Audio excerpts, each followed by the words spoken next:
더불어민주당이 가짜뉴스 근절을 위해 추진하고 있는 징벌적 손해배상 대상에 기존 언론 매체와 포털도 포함시키기로 했습니다. 원래는 1인 미디어나 유튜브, SNS에 가짜뉴스를 막기 위한 거였는데 말이죠. 국민의힘은 언론 길들이기라고 반발했습니다. 전정희 기자가 보도합니다. 가짜뉴스를 뿌리 뽑기 위해 징벌적 손해배상 도입을 추진하고 있는 더불어민주당.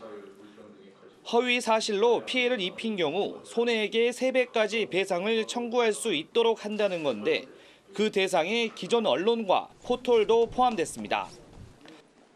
당초 언론사는 제외될 것으로 예상됐지만 당내 반발에 바뀐 겁니다. 기존 언론이 포함되느냐에 대한 해석이 좀 엇갈리고 있는데요. 그래서 오늘 회의를 통해서 징벌적 손해배상에 기존 언론도 포함되는 것으로 우리가 방향을 잡았다는 것을 말씀드리겠습니다.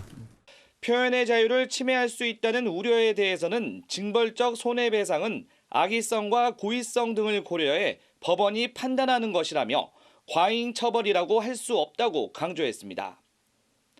다만 가짜 뉴스를 정의해 처벌하는 것은 시간을 두고 논의하기로 했습니다. 국민의힘은 즉각 언론 길들이기라고 강력 반발했습니다.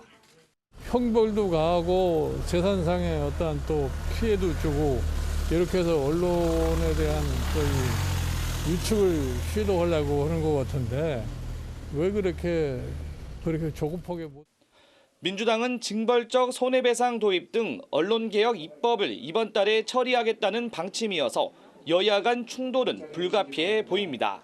MBN 뉴스 전정인입니다.